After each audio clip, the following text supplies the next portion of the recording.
Thanks for waking up with us here on Spectrum News 1 on this Saturday morning, December the 6th. I'm meteorologist Robert Suhr, and we're already 6 days into December, but December's another one of those months where temperatures continue to cool down.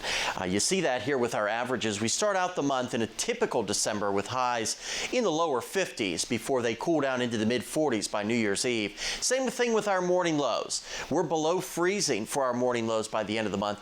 On a typical December, we get about just under an inch of snow. We'll probably get very close to this by the end of the month because we're already almost there with the snow that we saw earlier in the week. But man, we're nowhere near average temperatures so far. At Bowling Green, our average temperature through the first 5 days has been 32.8 degrees. That puts us almost 10.5 degrees below normal. I know it's a small sample size, but it really shows you just how cold it has been.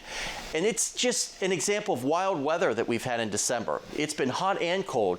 In 1982, our all-time warmest December temperature was 78 degrees. We've been as cold as 14 below zero, well over a foot of rainfall in 1978, and yeah, over a foot of snow in 1935. Just an enormous, a season's worth of snowfall basically in just a month way back when. Now, no snow in the forecast today, just plenty of cloud cover around. Could there be a stray peak of sunshine or two? Yes. You probably have to be a little bit closer to the Ohio River to see that late this morning or early this afternoon, if it even happens. Won't last very long. Clouds come right back by sunset or so, increasing ahead of our next weather maker that might try to throw us a couple of stray sprinkles tomorrow morning.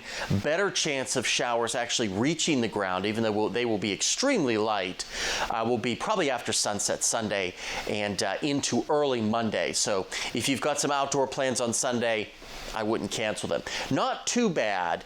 It really goes to show how cool it's been when we're talking about mid-40s being a little bit comfortable outside. That's about where everybody will end up, and then it'll be mid to lower 30s by the time we wake up on Sunday morning. And then those showers roll in here late in the day Sunday, maybe lingering into Monday as a couple of snow showers. Actually warming up above average for a day or two Wednesday before more wintry weather by the end of the week.